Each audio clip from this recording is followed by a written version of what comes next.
Vamos, então, continuar o assunto da segunda lei da termodinâmica. Eu abordei a segunda lei da termodinâmica e nós vimos o enunciado de Clausius, que afirma que não é possível o calor espontaneamente fluir de um corpo mais frio para um corpo quente. Vimos também o enunciado de Kelvin. Falávamos também sobre o rendimento de uma máquina térmica. O rendimento de uma máquina térmica cíclica não pode ser de 100%. Qual era o maior rendimento, então? O maior rendimento teórico era aquele proposto pelo ciclo de Carnot, onde você tinha duas transformações isotérmicas, uma compressão e uma expansão, e duas transformações adiabáticas, uma compressão e uma expansão. Também vimos, utilizando um gráfico PV, como calcular o rendimento em qualquer ciclo. Na segunda lei da termodinâmica, nós vamos avançar um pouco nesse conteúdo. E vamos inicialmente falar sobre os refrigeradores. Quando nós falamos em refrigeradores, talvez a primeira imagem que venha na sua mente seja de uma geladeira ou de um freezer. Por exemplo, o que um refrigerador faz? O objetivo é conservar, por exemplo, os alimentos. Então, há muito tempo atrás, antigamente, muito tempo atrás, uma dificuldade que havia com relação ao transporte de alimentos era que os alimentos se deterioravam. Então, se você colocar uma fruta, por exemplo, e deixar a fruta em cima da mesa, depois de uns dias, essa fruta ela vai estragando. Ela não vai ser própria para o consumo. Depende da fruta, obviamente. Agora, se você tem carnes, por exemplo, a preocupação com a conservação desse alimento, ela é ainda maior. Por quê? Porque uma carne de peixe, por exemplo, ela estraga muito mais rapidamente. Então, o armazenamento dos alimentos, de forma a diminuir esse processo, diminuir a velocidade com que esse processo ocorria, despertou o interesse de muitos cientistas. O primeiro refrigerador que nós temos, então o objetivo de um refrigerador, como o próprio nome já diz, uma geladeira, um freezer, é gelar. Você vai colocar um alimento no interior e ele vai ficar mais frio. Você pode até fazer com que ele congele. O primeiro refrigerador comercial, nós temos informações, foi desenvolvido pelo americano Jacob Perkins em 1834. Eu sugiro, pessoal, que vocês façam a leitura desse texto da BBC sobre a invenção da geladeira, né, e como ela mudou a história. É um texto bem curto e bem interessante.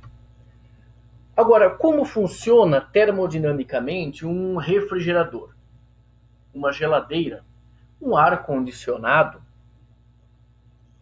Porque no ar-condicionado você tem o objetivo de deixar, por exemplo, o ambiente numa temperatura menor. Como esse processo ele ocorre? Vamos observar novamente, revisar a segunda lei da termodinâmica, o enunciado de Clausius. O enunciado de Clausius, vou fazer a leitura, afirma que não há nenhum processo cujo único efeito seja o da transferência de energia de um corpo frio para outro corpo quente. Esse é o enunciado de Clausius. Ou seja, espontaneamente, o calor não fluirá do corpo frio para o corpo quente. A energia, o processo de transferência de energia, denominado calor, ele espontaneamente não vai ocorrer do corpo frio para o corpo quente. Agora, o que ocorre se um corpo frio perde calor? Aliás, se um corpo perde calor? pode ocorrer uma mudança de fase, mas ele pode também diminuir a sua temperatura. Então, um alimento, se ele perde energia na forma de calor, a sua temperatura pode diminuir. Vamos imaginar que não ocorra, então, mudança de fase. Então, um alimento, se ele perde calor para o ambiente, energia na forma de calor para o ambiente, ele esfria. E se ele esfria, depende da temperatura que ele pode atingir, você consegue manter esse alimento para ser consumido por um tempo maior. Mas o enunciado de Clausius afirma que esse processo é impossível de ocorrer espontaneamente. Nós vimos na videoaula anterior que uma máquina térmica ela funciona da seguinte forma. Você tem a máquina térmica, representada aqui em azul, e você tem a fonte quente, um reservatório quente. Esse reservatório quente transfere energia na forma de calor. A máquina realiza trabalho e uma parte desse calor recebido é despejada no reservatório frio ou na fonte fria. Vimos também como calcular o rendimento. Agora, quando você pensa no refrigerador, quando você quer esfriar um alimento, o que você quer fazer é que ele fique mais frio. Você poderia, então, por exemplo, pegar bastante gelo e jogar em cima de um alimento, por exemplo. Mas, quando nós falamos numa geladeira, num refrigerador, qual é o nosso objetivo? O nosso objetivo é retirar calor de uma fonte fria e fornecer calor para uma fonte quente. Percebam que esse processo é um processo inverso do que nós estudávamos até agora. Será que isso é possível? Será que é possível retirar calor, retirar energia na forma de calor de uma fonte fria, transferindo essa energia para uma fonte quente? O enunciado de Clausius não afirma que isso é impossível. Ele afirma que não há nenhum processo cujo único efeito seja o da transferência de energia de um corpo frio para outro corpo quente. Ou seja, é possível espontaneamente o calor fluir de um corpo frio para um corpo quente? Não, não é possível. Mas nem todos os processos são espontâneos. O que podemos fazer? É possível transferir calor de um corpo frio para um corpo quente? Se o processo não for espontâneo? Sim. De que forma? Realizando trabalho sobre o sistema. Então, esse desenho, nesse slide, mostra um refrigerador, o funcionamento básico de qualquer refrigerador. Vocês percebam que uma máquina térmica, quantidade de calor do corpo quente, uma parte é realizada em trabalho, utilizada para realizar trabalho, uma outra parcela é despejada no reservatório frio. O refrigerador é uma máquina térmica, vamos falar dessa forma, funcionando ao contrário. Você retira calor da fonte fria, mas para você fazer esse processo, você tem que realizar trabalho sobre o sistema. E fornece calor, despeja calor, dissipa calor para a fonte quente. Pela conservação da energia, nós podemos afirmar que essa quantidade de calor da fonte quente, que vai ser fornecida para a fonte quente, é igual à quantidade de calor da fonte fria, mais o trabalho realizado. Então, o funcionamento de um refrigerador é o funcionamento de uma máquina térmica ao contrário. Você consegue retirar calor, energia na forma de calor da fonte fria, mediante a realização de trabalho sobre a máquina térmica. Dessa forma, você consegue fornecer calor para a fonte quente. Um exemplo é uma geladeira.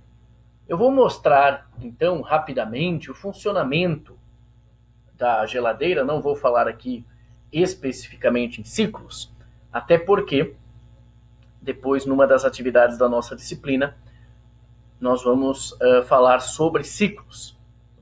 Uma das atividades é a explicação sobre alguns ciclos. Então, o que ocorre? Quem realiza trabalho numa geladeira?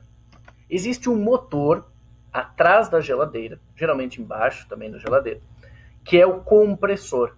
Então, o compressor, estou representando aqui com o mouse, o compressor, ele realiza trabalho. Então, você liga o compressor na tomada, há um processo aqui, existem vários tipos de compressor, mas o que acontece, você tem a entrada de um ar mais frio e a saída de um ar mais quente. Ocorre um gás, ele entra, ele sofre uma compressão adiabática, nós sabemos que numa compressão adiabática o volume diminui, a temperatura aumenta, numa compressão adiabática, e a pressão também aumenta. Então você tem aqui um fluido que sai numa alta pressão e alta temperatura. Então aqui você tem o gás. Então quem faz esse processo é o compressor. Aonde está a fonte fria? A fonte fria, ela encontra-se dentro da geladeira. Você tem uma espécie aqui de serpentina, nós podemos chamar esse processo aqui de evaporador. Geralmente, se você tem uma geladeira, você pode, ao abrir a geladeira, você vê uma parte em cima que é o congelador.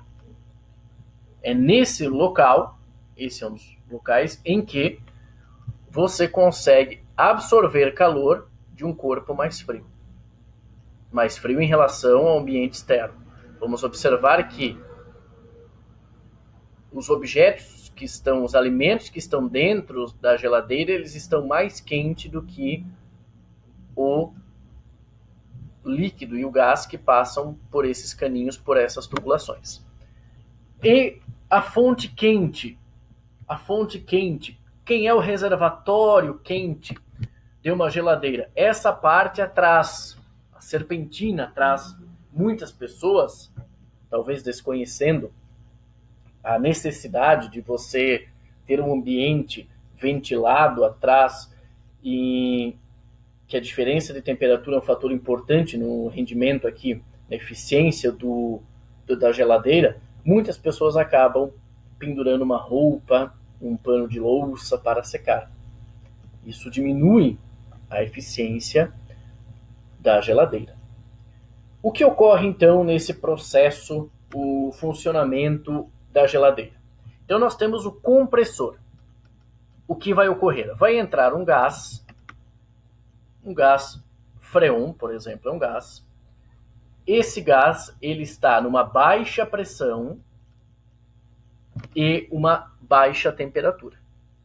Esse compressor, como o próprio nome diz, ele comprime. Então, o que ele vai fazer? Ele vai fazer uma compressão adiabática, fazendo com que o gás saia por essa tubulação. Compressão adiabática, pressão aumenta, temperatura aumenta. Então você tem um gás muito quente. Esse gás é mais quente que o ambiente. Então esse gás, ele passa por essa região, essa serpentina aqui, trocando calor com o ambiente externo. Se você colocar a mão aqui, você vai perceber que essa região está mais quente que o ambiente. Exatamente. Por quê? Porque o gás que sai aqui, ele está numa temperatura maior do que o ambiente, então ele perde energia na forma de calor para o ambiente, e à medida que ele perde energia na forma de calor, ele diminui a temperatura e ele também muda o estado físico. Ou seja, você tem uma diminuição de temperatura, mas ao mesmo tempo, e aliás, nesse processo todo, você também tem uma mudança de estado físico. Então, você tem gás muito quente, ele passa por aqui, ele diminui a sua temperatura e também ele vai mudar para o estado líquido. Então, nesse caso, você tem uma condensação, transformação do estado gasoso para o estado líquido. Então você tem aqui líquido. Só que esse líquido ainda está numa temperatura muito alta. Então o que acontece aqui? Aqui você tem uma válvula, como se fosse um filtro que vai absorver algumas impurezas aqui. E você tem uma espécie aqui de serpentina, uma válvula, na verdade, que vai fazer o quê? Vai fazer com que esse líquido se expanda, diminuindo a pressão do líquido e fazendo com que a temperatura dele fique muito baixa. Então, esse líquido, vamos retomar aqui para que você entenda, e aqui nós temos líquido. Quando ele passa por essa válvula aqui, ele vai sofrer uma expansão, a sua temperatura vai cair abruptamente. Você pode ter temperaturas da ordem de menos 19, menos 20 graus Celsius. Então você tem um fluido, um líquido a menos 19, por exemplo. E esse líquido passa por essa região. Tanto que se você abrir a geladeira e colocar a mão aqui, você vai perceber que está bem frio. O que ocorre então? Dentro do refrigerador, você tem líquido nessa tubulação. Você tem, então, menos 19 graus Celsius, por exemplo, e você tem alimentos. Esses alimentos eles estão a uma temperatura maior. Como os alimentos estão a uma temperatura maior do que o fluido, e você tem os metais aqui, as tubulações de metal, você tem a transferência de calor do corpo mais quente. Quem é o corpo mais quente? Os alimentos. São os alimentos transferem energia para esse dispositivo. Se os alimentos transferem energia, eles perdem energia na forma de calor. O que ocorre com os alimentos? Eles esfriam. Diminuímos a temperatura do alimento. Esse líquido que estava aqui, como ele estava mais frio que o restante do ambiente, ele recebeu calor.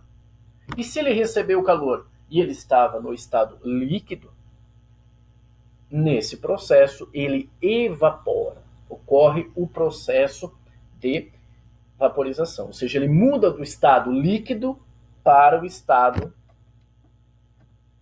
gasoso.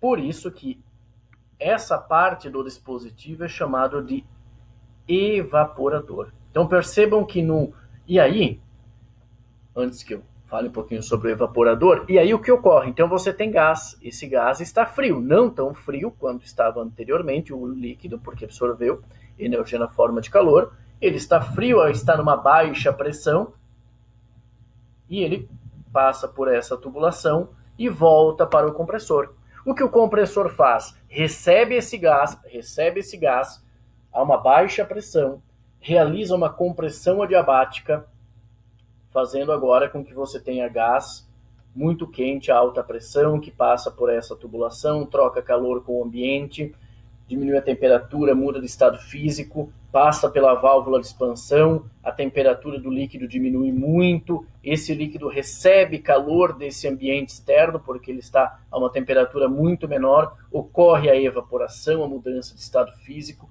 do estado líquido para o estado gasoso, e ele continua se propagando aqui novamente para o compressor. Então esse ciclo,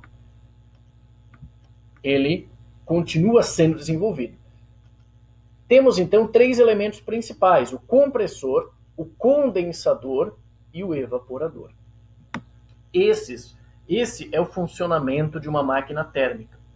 Nós conseguimos retirar calor, energia na forma de calor, de um objeto mais frio e fornecendo calor para um corpo quente. Esse processo não é espontâneo. Por quê? Porque se você desligar o compressor e abrir a geladeira, por exemplo, mesmo esse material, geralmente é um material feito de um bom isolamento térmico. E se você abrir a geladeira e desligar a geladeira, depois de um tempo, os alimentos se esquentam, o gelo derrete. Por quê? Porque espontaneamente o calor flui do corpo mais quente para o corpo mais frio. Então esse é um processo que representa o funcionamento de uma geladeira. Então é possível. Agora, quando nós falamos em máquinas térmicas, nós utilizávamos o conceito de rendimento. O rendimento era definido como sendo o trabalho realizado dividido pela quantidade de calor da fonte quente. Entretanto, em refrigeradores vai aparecer um novo conceito, o conceito de coeficiente de eficiência. O coeficiente de eficiência é definido da seguinte forma. O coeficiente de eficiência, COE, é dado pela quantidade de calor da fonte fria, que você consegue retirar da fonte fria, dividido pelo trabalho que foi necessário para que esse processo ocorra. O que você almeja, então, é um COE alto. Por quê? Porque um COE alto significa que você consegue retirar bastante quantidade de calor da fonte fria com pouco trabalho. Essa razão entre a quantidade de calor da fonte fria pelo trabalho realizado para isso é o COE. Os refrigeradores comerciais comuns, eles têm o COE entre 5 e 6. Isso pode variar, mas o COE fica entre 5 e 6. Vou voltar um pouco no slide para falar sobre algo interessante. Um ar-condicionado, o funcionamento de um ar-condicionado, ele se baseia, se vocês observarem, vamos imaginar que aqui é uma sala, por exemplo, você retira calor da sala e joga para fora, utilizando aqui um processo de compressão. Vocês podem observar quando você instala um ar-condicionado, por exemplo, um climatizador de ar, você observa que esse local, essa fonte quente, ela fica da parte de fora. Ela fica na parte externa da sala, justamente porque você vai fornecer a fonte quente, o reservatório quente será, nessa situação, o ambiente, o meio ambiente. Então você vai fornecer essa energia na forma de calor para o ambiente. Então o COE, coeficiente de eficiência, é dado da seguinte forma. Você retira calor dessa fonte fria, você vai pegar esse valor que você absorveu aqui, utilizou, e vai dividir pelo trabalho realizado, por exemplo, pelo compressor. Quanto maior esse valor, maior o coeficiente de eficiência. Vamos dar um exemplo. Eu vou mudar um pouco o exemplo, não vou falar de um sistema de refrigeração, mas sim um sistema de calefação. Então, eu fiz um desenho aqui, um exemplo de uma casa, que está num local em que é muito frio. O que você deseja, então, nesse momento? Você deseja esquentar a casa. É um exemplo. O que você faz, então? Você vai utilizar um dispositivo cujo coeficiente de eficiência é 5,7. O objetivo aqui é que você entenda o que significa esse coeficiente de eficiência. Vamos imaginar o seguinte. Vamos imaginar que a temperatura aqui fora dessa residência é muito baixa. Essa casa fica localizada numa região em que é muito frio. Desejamos, então, esquentar o interior da casa. Fornecer calor para essa fonte, que vamos chamar aqui de fonte quente. Como isso poderia ser utilizado? Então, temos um dispositivo cujo COE é 5,7. O que esse dispositivo vai fazer? Ele vai retirar quantidade de calor de um reservatório frio, fornecer uma quantidade de calor para um reservatório mais quente. Se o COE é 5,7 e o trabalho realizado nesse ciclo é de 100 joules, quanto conseguiríamos retirar de energia na forma de calor da fonte fria? Vamos utilizar então a definição. COE é igual a quantidade de calor na fonte fria dividido pelo trabalho. O COE é igual a 5,7, um exemplo. Quantidade de calor retirada da fonte fria, não sabemos. E o trabalho realizado é 100 joules. O que significa um COI de 5,7? Significa que se você realiza um trabalho de 1 joule, você consegue retirar 5,7 joules de calor da fonte fria. Então, a quantidade de calor retirada da fonte fria é igual a 570 joules. Vamos representar, então, essa situação. Você tem esse dispositivo em que você realiza um trabalho de 100 joules, retira uma quantidade de calor de 570 joules da fonte fria. Com esses 100 joules de trabalho realizado sobre o sistema, você consegue, com esse dispositivo, com esse COI, retirar desse ambiente uma quantidade de calor de 570 joules. Qual será a quantidade de calor aqui que será fornecida nesse reservatório quente? Pela conservação da energia, 600. 100 mais 570 é igual a 670 joules. Então esse é um exemplo, pessoal, de uma máquina térmica funcionando ao contrário, podemos dizer assim, dessa forma. E esse processo, ele não viola a segunda lei da termodinâmica. Por que ele não viola a segunda lei da termodinâmica? Porque ele não é um processo espontâneo. Outro conceito, é o último conceito, então, que a gente vai estudar na termodinâmica, é o conceito de entropia.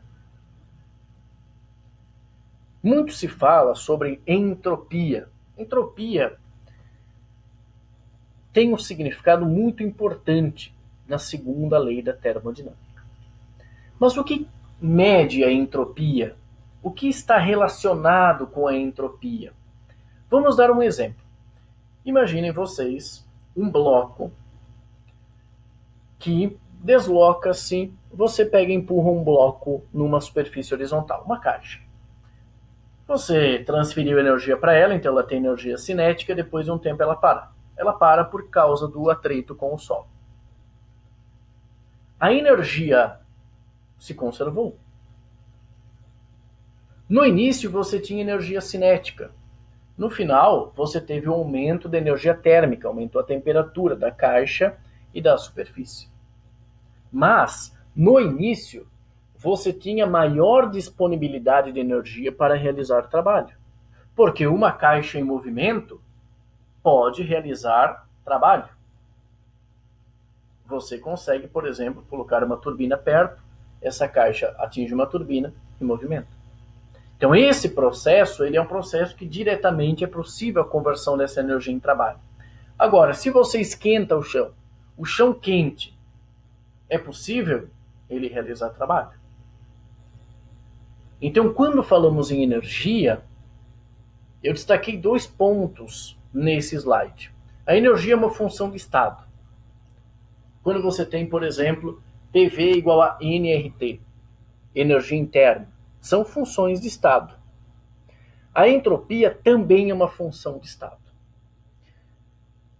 Quando falamos em entropia, embora a entropia esteja relacionado com essa questão de disponibilidade de energia para a realização de trabalho, um primeiro conceito com relação à entropia tem a ver com a desordem de um sistema. Então, quanto maior a entropia, maior a desordem de um sistema. Sistema, pensamos aqui num gás, num recipiente, pressão, volume, temperatura. O que importa para a física não é a entropia. Claro que a entropia é um fator importante, mas o que importa quando analisamos a termodinâmica é a variação da entropia. A variação da entropia, ds, é dado por dq, reversível. Esse dq, essa quantidade de calor, essa pequena quantidade de calor, não precisa ser necessariamente num processo reversível, dividido pela temperatura. Então imagine que você tem um processo em que a temperatura mantenha-se constante, por exemplo, uma isotérmica. você tem uma troca de calor, por exemplo, uma transformação isotérmica. Para você calcular essa variação da entropia, você vai utilizar esse ds, você vai utilizar esse dq, esse elemento de calor que foi trocado, dividido pela temperatura. O que é importante você lembrar? Num sistema, seu sistema, ele recebe calor, a temperatura ela está sempre em Kelvin, então a temperatura não será nem zero nem negativa. Então, se um sistema recebe calor, esse termo é positivo, a entropia, a variação da entropia é positiva. Então, se um sistema recebe calor, ocorre um aumento da entropia do sistema. Ou seja, a desordem do sistema, ela aumenta. Se o sistema recebe calor, esta quantidade é negativa. Ou seja, a variação da entropia é menor do que zero.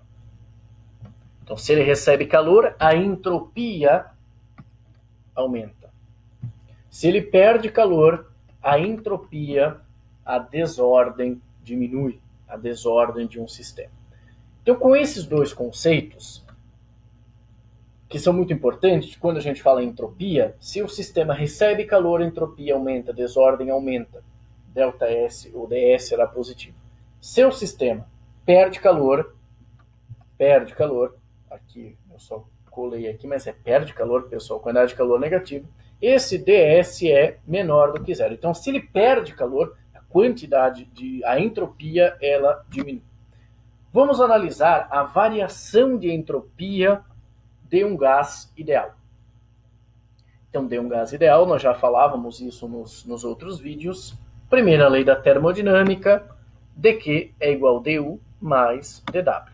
É um elemento de calor igual uma variação infinitesimal da energia interna mais um elemento de trabalho, infinitesimal também. Sabemos que o ΔU é dado por CV dt. E esse dW, um elemento de trabalho, pode ser dado por P dV. Agora, P, podemos escrever P como sendo nRT sobre V. Então, essa equação nós podemos escrever dQ igual CV dt mais nRT sobre V vezes dV. Eu vou dividir esse lado da igualdade e esse lado da igualdade por T. Então, teremos dQ sobre T é igual a CV dt sobre T mais nR dV sobre V. dQ sobre T é ds. Então, temos que ds é igual a dQ sobre T é igual a CV dt sobre T mais nR dV sobre V. Se integrarmos esse lado e esse lado, vamos obter a variação da entropia. Vamos considerar que a capacidade calorífica, a volume constante, ela não depende da temperatura. Então, ela sai fora aqui da integral. N e R também saem fora da integral. A integral dt sobre t é ln de t. A integral de dv sobre v é ln de v. Aplicando, então, temos que o ΔS, a variação de entropia de um gás ideal, é dado por CV, ln de T2 por T1, mais NR, ln de V2 por V1. Vamos utilizar esse resultado, que é a variação de entropia em um gás ideal, e vamos analisar algumas situações específicas. A primeira situação é a expansão isotérmica. Vamos observar aqui a expansão isotérmica. A variação da entropia, pensem na entropia nessa desordem do sistema. A variação da entropia em uma expansão isotérmica. Em uma expansão isotérmica, a temperatura é a mesma, então ΔU igual a zero, ou seja, calor igual ao trabalho.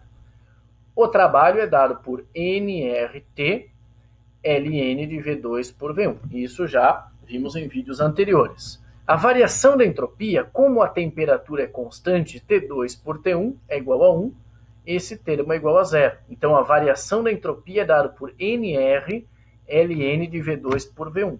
Vejam que é bem parecido, não é igual. Trabalho é dado por nRT ln de V2 por V1, e o ΔS, a variação de entropia, é dado por NR ln de V2 por V1.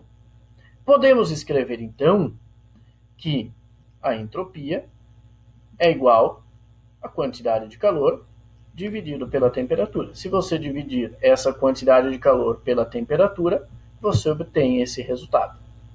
Então, vou revisar nesse ponto aqui. Se você dividir essa quantidade de calor pela temperatura, você obtém esse resultado, que é o resultado que já havíamos deduzido anteriormente. Então, podemos escrever que a variação de entropia do gás, ou seja, do sistema, é dado por mais quantidade de calor que ele recebe, pois o trabalho é positivo, a quantidade de calor será positiva, expansão, dividido pela temperatura do gás, que permanece constante. Então, o gás ele sofre uma variação de entropia. O sistema, a desordem do sistema, ela é maior. Então, a variação de entropia do gás é dado por mais Q dividido por T. Agora, quando nós falamos numa expansão isotérmica, o sistema recebe calor. Mas ele recebe calor de quem? De uma fonte. A mesma quantidade de calor que ele recebe é a quantidade de calor que a fonte fornece. Então, a variação da entropia do gás, ou seja, do sistema, é dada por mais Q sobre T. A variação de entropia da fonte é dado do ambiente que forneceu aqui o calor para o gás, é dado por menos que T. Ou seja, o ambiente, a fonte, aliás, aqui a fonte, teve uma diminuição da entropia de menos Q sobre T. Na física, na termodinâmica, você vai encontrar bastante essa palavra universo. E universo significa o quê? Quando você considera o gás, que é o sistema, mais a fonte, mais essa vizinhança, isso tudo é o universo. Então, numa transformação, numa expansão isotérmica, a variação da entropia do gás é positiva, só que a variação da entropia da fonte é negativa. Vamos calcular a variação de entropia do universo, considerando que o universo é composto do gás, do sistema, mais essa fonte. Se você somar, essa variação de entropia é zero. O que isso implica? Uma expansão isotérmica é um processo reversível. Por que isso acontece? Porque a condução de calor ela ocorre de maneira isotérmica. Aqui estamos desprezando também, lembrem aquelas 3 condições para um processo ser reversível. Uma delas, tem que ter os 3, mas uma delas falava que a condução de calor deve ocorrer num processo isotérmico. A expansão isotérmica é um processo irreversível. Estou considerando processos quase estáticos e que não há o trabalho de forças dissipativas, como, por exemplo, o atrito. O que podemos afirmar sobre isso? Esse exemplo é o exemplo de um processo reversível. Podemos afirmar, então, que a variação de entropia do universo em um processo reversível é igual a zero. A variação de entropia do universo em um processo reversível é igual a zero. Agora, vamos observar um processo irreversível. Exemplo, uma expansão livre. Temos um exemplo do que é uma expansão livre. Imaginem vocês que eu tenho uma caixa onde eu tenho uma quantidade de gás, aqui o número de moléculas, e eu tenho outro espaço que não tem nada. Existe um uma divisória aqui. O que vai acontecer, pessoal? Eu vou retirar essa divisória, permitindo ao gás que ele se expanda. O que vamos observar, pessoal? Se você tem esse recipiente em que você tenha gás, e você tem esse recipiente onde você tem vácuo, você não tem nada, você tem uma divisória aqui. O gás tem uma temperatura inicial, tem um volume inicial. Em determinado momento, você retira isso aqui. Ao retirar isso, o gás se expande, mas ele não realiza trabalho, porque o gás ele não faz força contra um obstáculo, por exemplo, contra um pistão para empurrar. Simplesmente o gás ele se expande. E ele se expande de que forma? Ocupando o espaço disponível. Então você não tem trabalho. Você não tem troca de calor. E o ΔU é igual a zero, então. Então, nesse processo, esse é um processo bem interessante, que é uma expansão livre. Se você tem um gás numa sala, você tem um gás aqui, e você tem esse espaço que não tem nada. O gás está confinado nesse espaço. Você abre isso aqui e permite que o gás ocupe todo o espaço disponível. Qual é a temperatura do gás? É a mesma temperatura inicial. Professor, mas se ele se expandiu, ele não realizou o trabalho? Não. Por que ele não realizou o trabalho? Porque ele não está aplicando uma força no objeto. Ele não está, por exemplo, deslocando um pistão. Ele vai ocupar esse volume disponível, mas ele não realizou um trabalho. Temos então que a temperatura é a mesma. O volume aumenta, mas a temperatura é a mesma. ΔU é igual a zero. Calor é zero, trabalho é zero. Agora, no slide anterior, temperatura final é a mesma da inicial, ΔU é igual a zero, é a mesma condição de uma transformação isotérmica. Ela não é uma transformação isotérmica, mas o estado final e inicial são equivalentes a uma transformação isotérmica, uma expansão. Então, mesmo os estados iniciais e finais que a expansão isotérmica. Por isso, podemos utilizar a variação de entropia utilizando o mesmo raciocínio. Apenas para revisar, a variação da energia interna é zero, quantidade de calor é zero, o trabalho é zero, a temperatura inicial é a mesma da final. A variação de entropia do gás é dado por NR ln de V2 por V1, que é a mesma variação de entropia numa expansão isotérmica, realizada pelo gás. Então, a variação da entropia do gás é positiva, porque o volume 2 é maior do que o volume 1. Ou seja, a desordem do gás nessa configuração é maior do que essa. Aqui você tem uma configuração mais ordenada. Nessa configuração, você tem uma configuração mais desordenada. Esse é um processo irreversível. Faço uma pergunta para vocês. Se você tem uma caixinha com gás e você abrir, você iria esperar que o gás ficasse nessa região? Existe uma probabilidade, mas é uma probabilidade, se pensarmos em 1 mol, é uma probabilidade de 1 em milhões de anos. Então, o que ocorre? Quando você abre essa região, abre essa divisória aqui, você permite que o gás movimente-se nessa expansão livre.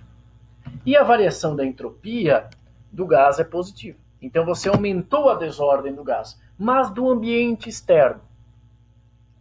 O ambiente externo, você não teve troca de calor com o ambiente externo. E, vamos observar aqui a definição da entropia, que essa quantidade de calor é zero, a variação da entropia é zero. Ou seja, o ambiente não sofreu variação de entropia. Agora, o gás e o ambiente externo compõem o universo. Qual foi a variação de entropia do universo? Positiva. Porque você vai somar esse valor com esse, podemos afirmar então que a variação de entropia do universo na expansão livre é dado por NR, ln de V2 por V1. Como o ambiente externo não recebeu nem perdeu calor, não houve troca de energia na forma de calor, o ΔS é positivo. Podemos afirmar então que a entropia do universo em um processo irreversível aumenta. A entropia do universo em um processo irreversível aumenta. Para termos uma visualização disso, para não ficarmos muito na abstração, imagine então que você tem esse recipiente em que você tem gás. Quando você retira, esse recipiente ocupa esse volume disponível ao aumento da entropia. Mesmo ele não recebendo calor, é um aumento da entropia. Por quê? Porque calculamos também a variação da entropia desse gás ideal. Mas há um aumento na desordem do sistema, nessas configurações possíveis do sistema. Vamos observar aqui um último exemplo de variação de entropia, depois falaremos sobre o ciclo. Observem a transferência de calor de um corpo quente para um corpo frio. Vamos imaginar então que o reservatório fornece uma quantidade de calor, reservatório quente, fornece uma quantidade de calor para um reservatório frio. O reservatório frio está numa temperatura TF, o reservatório quente está numa temperatura TQ. Na videoaula anterior, eu afirmei que a transferência de calor da fonte quente para uma fonte fria é um processo irreversível. Sabemos que num processo irreversível, a entropia do universo aumenta. Vamos verificar se é verdade, se isso ocorre. Vou analisar a fonte fria. A fonte fria, a variação de entropia da fonte fria é positiva, porque ela recebe calor. Então é dado por mais Q dividido pela temperatura da fonte fria, pois essa é a temperatura da fonte fria. A fonte quente perde calor. Então a fonte quente tem uma variação negativa da entropia, que é dado por menos Q temperatura da fonte quente. O universo, vamos calcular então a variação de entropia do universo. Então vamos somar a variação de entropia da fonte quente e da fonte fria. É dado por menos Q TQ mais Q TF. Isolando Q, eu tenho 1 sobre TF menos 1 sobre TQ. Esse valor sempre é menor do que esse valor, pois a temperatura da fonte fria é menor que a da fonte quente. Ou seja, a variação da entropia do universo é maior do que zero. Estamos observando aqui que a transferência de calor de um objeto, de um reservatório quente para um reservatório frio, é um processo irreversível. Temos que em um processo irreversível a entropia do universo sempre aumenta. Ela pode não aumentar, por exemplo, num processo irreversível. Mas o universo, a entropia do universo, ela nunca diminui. Ela pode ter uma variação nula ou ela pode aumentar. Então a variação do universo, nesse caso, é maior do que zero.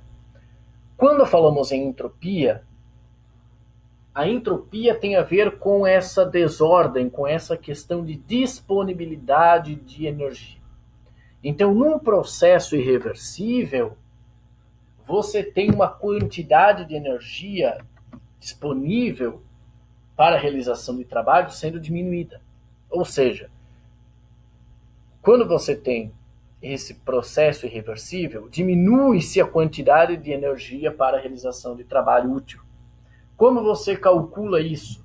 A quantidade, o trabalho que fica indisponível, ou seja, o trabalho que, entre aspas, é perdido, essa energia que é dissipada e não poderá ser utilizada para a realização de trabalho, é dado pela temperatura vezes a variação de entropia do universo. Para finalizar essa nossa videoaula, eu vou mostrar como funciona a entropia em um ciclo. E vou utilizar o ciclo que nós estudávamos na aula anterior, que era o ciclo de Carnot. O ciclo de Carnot, como já afirmamos, é um ciclo reversível em que é possível, em que obtém-se o maior rendimento entre dois reservatórios térmicos, uma temperatura quente e outra uma temperatura mais fria. Vamos então fazer análise. Eu tenho o gráfico pressão pelo volume. Na videoaula anterior nós já analisamos o ciclo de Carnot. Temos uma expansão isotérmica, onde o sistema, onde você tem a fonte quente fornecendo calor. Você tem a expansão adiabática, não a troca de calor. Você tem uma compressão isotérmica, em que fornece-se calor para a fonte fria. E você tem uma compressão adiabática. Transformações adiabáticas não tem troca de calor. Vamos analisar então passo a passo. O ciclo de A para B.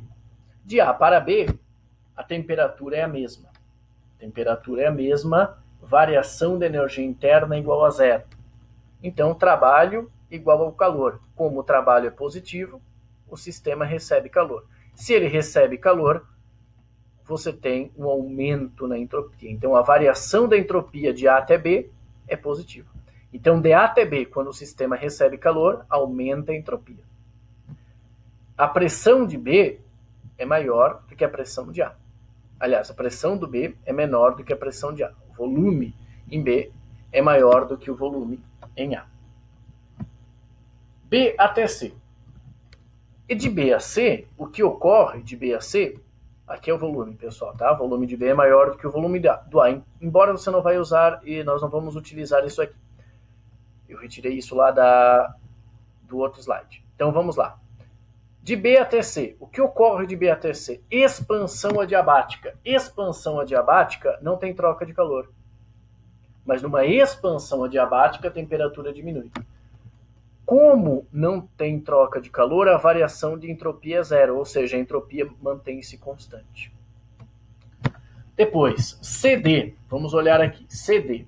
CD, você tem uma compressão isotérmica. Compressão isotérmica, a temperatura é a mesma, ΔU igual a zero, calor igual ao trabalho, compressão, trabalho negativo, quantidade de calor também é negativa. Se o sistema perde calor, a variação de entropia é negativa. Então, a variação de entropia é negativa. E de D até A? D até A temos uma compressão adiabática. Em uma compressão adiabática, quantidade de calor é zero, trabalho é negativo. Se a quantidade de calor é zero, ΔS é zero. Para facilitar o nosso gráfico, eu fiz uma tabela. Observem nessa tabela. De A até B, aliás, vamos voltar aqui, numa compressão adiabática, a temperatura aumenta.